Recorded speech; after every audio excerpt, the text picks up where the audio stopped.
Welcome to School Matters. Thank you for joining us for this episode. Today we'll be talking to the Director of Exceptional Children, and later in our program we'll be talking to the Cleveland County School Superintendent. Our first guest today is Wendy Fitch, and you are Executive Director for Exceptional Children. Welcome to you. Not the first time you've been here, so welcome back, I should say. Thank you. So if you don't mind, just to begin, give a little bit of background, just your education and your experience with Cleveland County Schools, if you don't mind. Sure, I'll be glad to. So this marks my 30th year in Cleveland County Schools, and I came as a school psychologist and then became the lead school psychologist, board certified behavior analyst, and this is my 5th year as Executive Director of Exceptional Children. Okay, wonderful. Well, today we are talking about Cleveland County Schools' Growing Excellent Teacher Program, better known as GET, G-E-T, CCS GET. Yes. So give us an overview of what that program is. Okay, very good. Thank you for asking. So CCS GET is a framework of support for paraprofessionals who want to become special education teachers. So it's not only financial support, paying their tuition, their fees, textbook fees, things like that, but it's also social support and emotional support. So we have, the intent is really to help these individuals begin their journey to becoming fully licensed special education teachers while supporting them along the way. Oh, wonderful. So how did this idea originate? So in the winter of 2022, we really started to look at our efforts to recruit and retain special education teachers. Yes. So in Cleveland County Schools, as in North Carolina and all over the country, we have a great shortage of special education teachers. We have lots of quality special education teachers, but we just weren't recruiting and retaining the number that we need based on the needs of students. So in the winter of 2022, we really started to look at what are some different ways that we can really grow our own and have folks that are invested in Cleveland County, want to work here, want to stay here, and want to become special education teachers. So it really started with that idea and that need and developed from there. Okay. Why is it needed? Why is it so important? Again, the retention and recruitment issue is that every year since COVID, we were having large numbers of vacancies in special education staff. Now, students always got their services, so we covered it in different ways. The existing teachers would have to take on heavier caseloads, or we would have to hire full-time subs that we supported in other ways. But the need was really, we had to have more people. We have to have more fully licensed special education teachers. So that was really the whole reason behind developing this program. And we had had some success with on a smaller scale with some grow your own type programs. So a few years back, we developed some board certified behavior analysts, myself and another person. They were already existing employees, and we supported them as they went back to school, took their coursework, took their exams to be, to get that certification. So we felt like it was something that we could scale up and do with special education teachers. You've used the word support a Yes. couple of times. Talk about some of the specific types of supports. Yes. So I think that what we think is the key to why our program is working and is going to continue to work is that not only do we provide the financial support, so in addition, like I mentioned earlier, the tuition, the fees, if they have any textbook fees, we pay for the participants to have professional development days every semester. So one thing that I don't think I've mentioned that's key to the program is these are all individuals that already work in Cleveland County Schools full-time.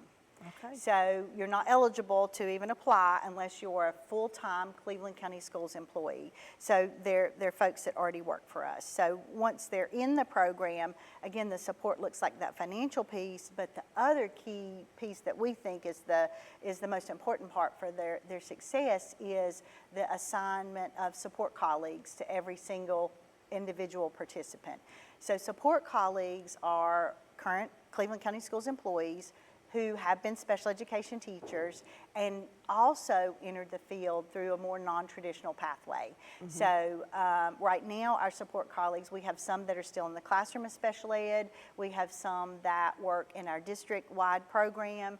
We have one that's an assistant principal. So these are individuals that know exactly where our participants, what they're dealing with, and help them navigate the world of college, navigate the world of being a full-time employee, a student, family responsibilities. So we really feel like that social support for our participants is going to be the key to success. Absolutely. Sounds like a wonderful program. Thank you. For current employees. Are there other school districts doing something similar? So I do know that there are other school districts that provide some financial support. And there is a state program for certain districts that provide teacher assistant to teacher tuition reimbursement.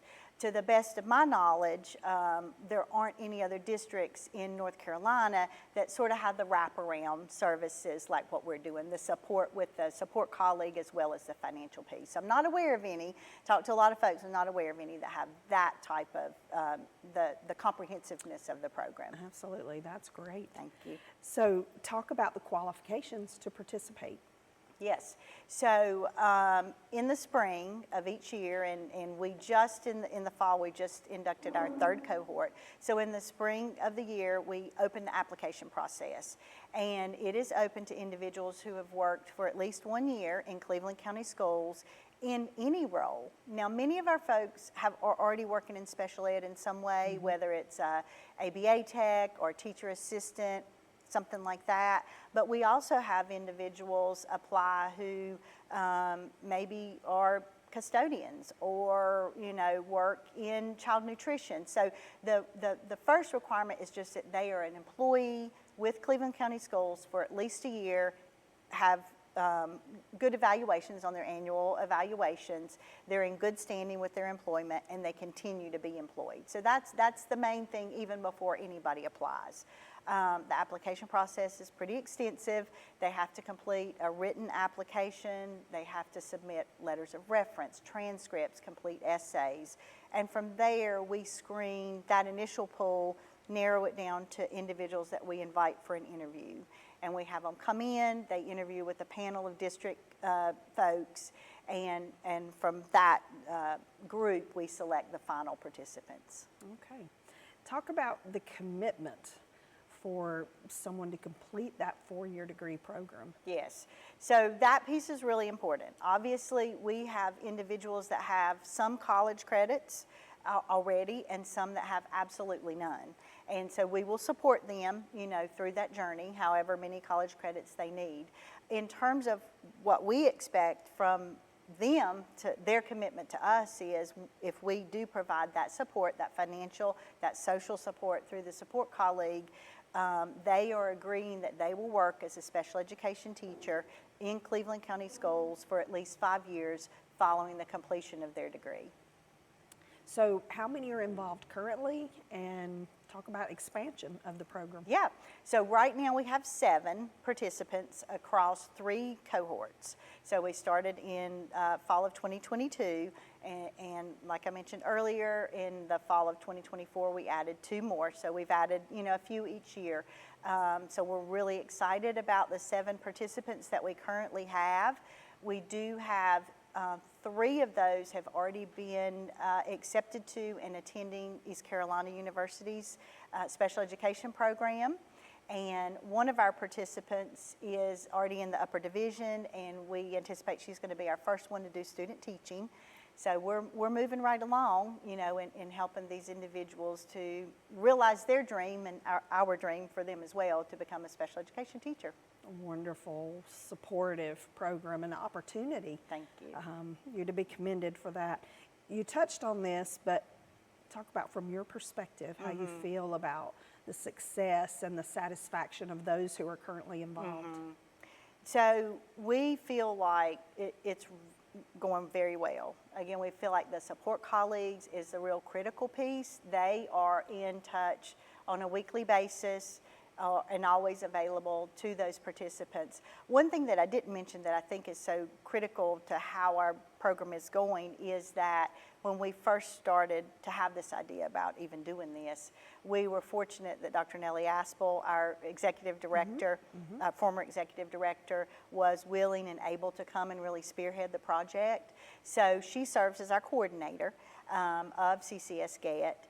And I think just all of those things together have made it so successful for our participants. We get great feedback. We have quarterly meetings with our participants and support colleagues. We actually had our first quarter meeting last night, and so we get together, we talk about, yesterday or last night we had some professors from East Carolina, special education, participate via Zoom, not in person, but they came and they talked about how to be a successful student at East Carolina in the special education program. So we do meet as a whole group every quarter to talk about a topic, talk about how things are going, and at that point, folks share with us what they think about, how they think they're doing and what support that they need. So we've gotten great feedback, and we just hope we continue to expand. We do have a draft program that we hope to implement, which is an extension of CCS GET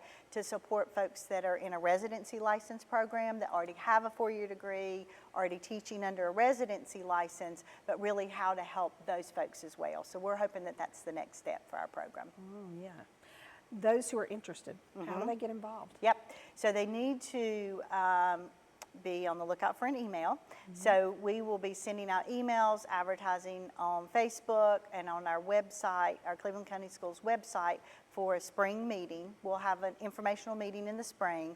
Folks can attend that, and then that's when we open up the application. So there's usually about a 2-week window where they have to complete the application. So just be looking for the advertisements for when our next application is open. Okay. Such a great exemplar program. Thank you for your vision for that program. You're welcome. Thank just you. Appreciate that so much, and appreciate you being here today to talk about it. Thank you. I really enjoyed it. Thank you. All right. You stay with us. We'll be back with more right after this.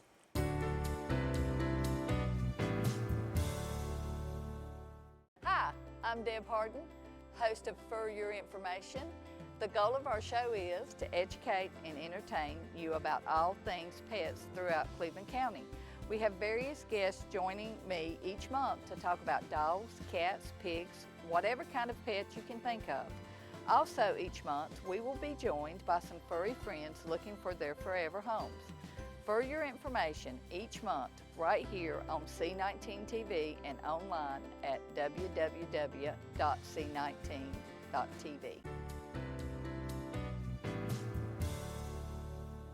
Welcome back to School Matters. Our second guest today is Dr. Stephen Fisher, Superintendent for Cleveland County Schools. Welcome. You've been here several times, so welcome back to you. Well, thank you. It's always great to be here with you and an opportunity to talk about a few things related to Cleveland County Schools. So give us an update this school year. What are some highlights from the fall? Well, thank you. And it's been a very busy fall, but it's been a great fall. I really believe of my 11 years as superintendent, this has been maybe one of the busiest falls that we've had, but one of the most productive and best falls we've had.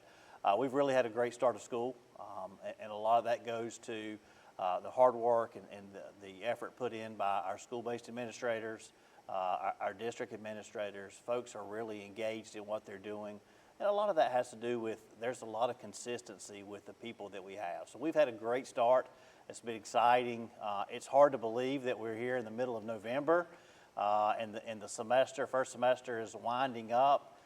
It really is difficult to put my head around that concept. But we've had a great fall with our school year, really pushing into a lot of the curriculum work that we've been doing really this year over the last couple of years in our elementary schools, just a focus on reading and the work that we're doing surrounding that. Dr. Jason Parker's done a phenomenal job with leading our elementary schools. This year has been a refocus on some of our math standards as well, just making sure that we're getting a great start, a good foundation with students at that elementary grade level. Dr. Bennett and the middle school team, have looked into new curriculum adoption this year. So that's been a transition. That's gone well. Anytime you transition to something new, it does bring challenges. It brings some frustration from time to time. But what I see and when I visit schools and classrooms are that teachers are getting familiar with that program. They're getting familiar with the new curriculum that they're using, how they integrate into that, into the standards. So they're doing a really good job with that. We're starting to see some good data come back with some of our NC check-in and some of the things that we're doing across our district. So that's exciting. Obviously, in your area with CTE, I think we've never been as engaged and involved in the workforce development part of CTE that we are now. Everywhere I go, our CTE department is plugged into different things, and there's many times where we've got stuff going on that I may not even know about, that we're so outreaching into the community in terms of work-based learning, with our internship programs, with all the work that we're doing to really prepare students to be successful in their post-secondary career. So I'm really happy with the direction that our school system is going, really proud of the work that our folks have done, both at the administrative level, but then at the teacher level where the rubber meets the road. Those teachers really bought in and doing great works. So I'm excited about the things that are going on this fall, and I'm really excited about how that transitions into the winter and the spring as we work through the 24-25 school year. It's a really good time. We have so many wonderful things going on in Cleveland County Schools right now. It is an exciting place to be. It is, for sure. Over the past few years, we've had some construction projects to take place. Give us an update on where we are with all that. Absolutely. I think some of our principals are glad that the majority of those projects are over. We do have, as we've talked on this show before, we've had HVAC renovations at our 4 traditional high schools. Those projects are complete. I know especially Burns and Crest, with total renovations there, really disrupted their school environment for 18 months, almost 24 months. So there, I was at one of the schools this morning, and it's good to see that school back functioning on a normal campus. The auditorium projects have been complete for a little bit of time. The drives and the student parking and the traffic flow on those schools is back to where we want it, with improved traffic patterns. Because of the auditorium, we've been able to complete the press box, concession stand, and restroom facilities at Burns and Crest. So those are in place. They were this fall. Folks have been able to use those, especially on a Friday night, as folks at Burns and Crest have enjoyed those facilities at home football games. Lots of positive feedback and comments on that. So we're at a good spot right now. We've got some ongoing projects, part of our normal yearly operational functions there, but those are smaller projects that have been going on, or kind of constantly upgrading and constantly, consistent maintenance from a district perspective. But our big projects we're at a kind of little bit of pause right now. We are looking at some future projects in our capital improvement plan. The next big project is an addition at Beth Ware, so we are working in terms of design phase at that, where we've not done anything in terms of bid those outs or final drawings. It is just a design concept phase at this point, and looking at that in the future years. But it's good to have those projects behind us, really enjoying the fruits of that labor, and then looking forward over the next 18 to 24 months into the potential of looking for an expansion at Beth Ware Elementary School. Sounds great. So at a recent Board of Education meeting, they approved walk-through safety devices, approved the purchase of some walk-through safety devices. Give us an update about safety improvements and upgrades in our school system. Absolutely. So this is really round 2 of that. We had round 1 when we purchased those for our high school. They are walk-through devices, very similar to what you would see at a Panthers game or at a collegiate game.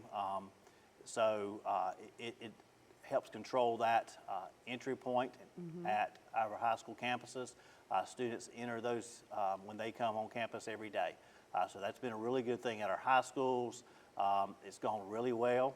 We've kind of gotten good at that process of having students to enter through those device gates to make sure we really do a good job of keeping our campuses safe in a partnership with law enforcement and our safety teams.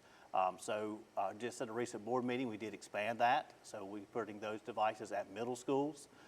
After the turn of the year, parents and community members should expect to see those at middle school in the morning and also middle school events. One of the things I failed to mention is that we not only do we use those as a point of entry security check measure every morning at our high schools, but we also use those at athletic events. So if you've attended a Friday night football game, you probably walked through one of those walk-through devices. The devices we have are easy transportable to use outside. We use them at a basketball game in a gym. They can be easily moved and set up and calibrated to do that. So we feel like that's an excellent opportunity to keep our campuses safe, not only on a daily basis, but when we have larger scale functions at our high schools.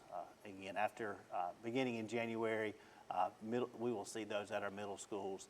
That purchase was put those devices at middle schools. So obviously school safety is of top priority to our district and our board, and that's something that we work on every day.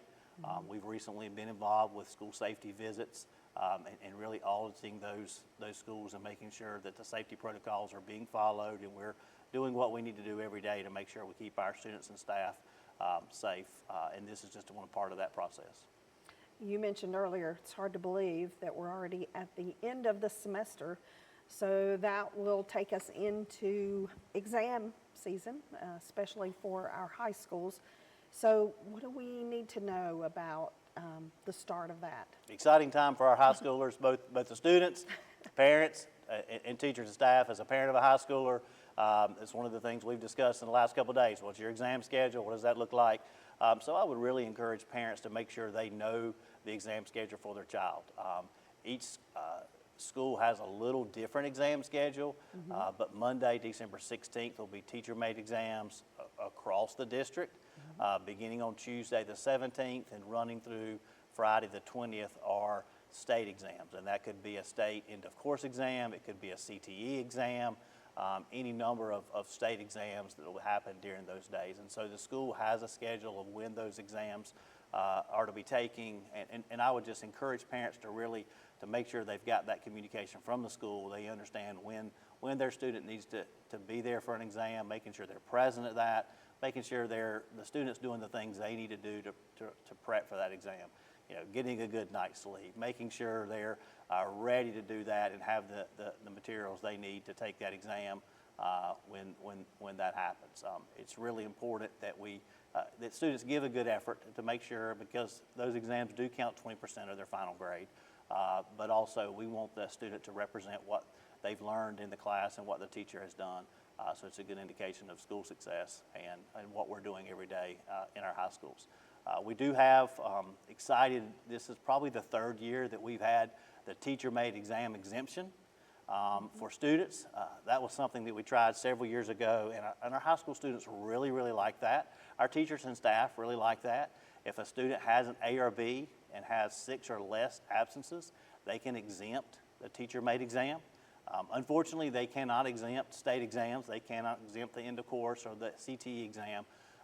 They cannot exempt an AP exam or any of those type of state or governmental exams, but they can exempt a teacher-made exam if they meet those qualifications. They don't have to. They can take the exam. If a student has a B, they can take that exam, and that exam, if they qualify for that exemption, won't hurt them to try to push that grade to an A.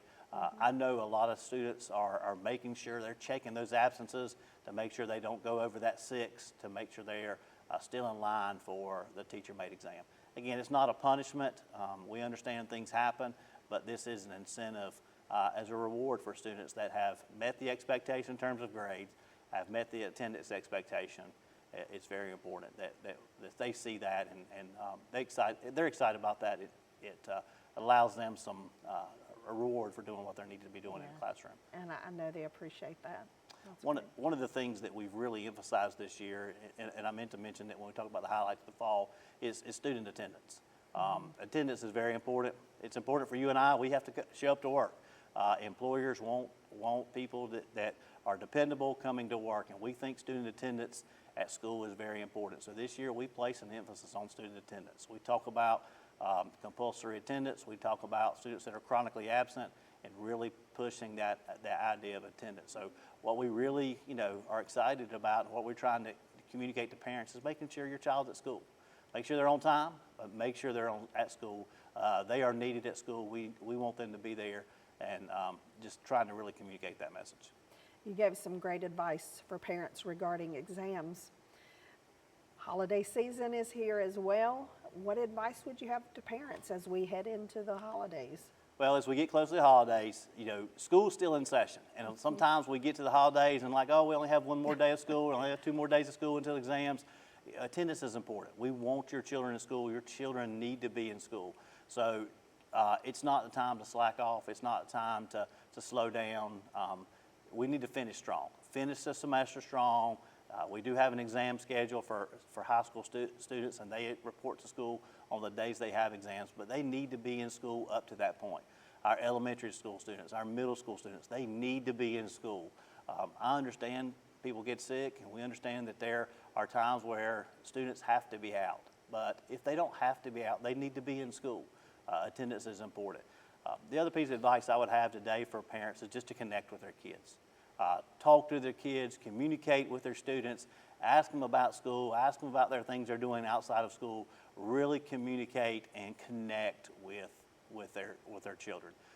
That's one of the things I think is so important, especially in a digital world where we're so connected online. We lose that personal connection. So put the phones down, put the technology down, sit around the dinner table, sit in the living room, and just talk and communicate, connect with your children, and that's a really good positive thing that will benefit them. Yeah, well said. So before we wrap up, before we run out of time, I want to wrap up with FAFSA. We've heard a lot of information coming out about the new FAFSA. What would you like to share? Why is that important? Well, a lot of times parents and students think, well, it's not important to me. It's not for me. I may not be going to school. I may not plan on going to college. We need students to complete the FAFSA. It's important because when you complete that FAFSA, it opens opportunities for you that you may not know existed. There could be opportunities for that, even if you don't think that it's for you or you're not planning to go to a four-year college. It may open up opportunities through the community college. Our partners at Cleveland Community College do a wonderful job of opening up opportunities for students. If parents or students have questions, we have resources that we can help them with the FAFSA. We've got folks through the community college that can help them complete that FAFSA form, but everyone needs to complete the FAFSA. It just opens up doors. It's like a hallway full of doors. And if you don't complete the FAFSA, you keep some of those doors closed. And we want to open our doors full of opportunities. So really, it's important. I encourage parents to communicate with their high schools, communicate with their guidance counselors about making sure that the FAFSA information is there and they're able to complete that. Okay. Well, thank you so much for being here. Lots Thank of good information. Appreciate it. And thank you for joining us for this edition of School Matters. School Matters is a production of the Communications Department of the Cleveland County School System. For additional information, visit our website at www.clevelandcountyschools.org.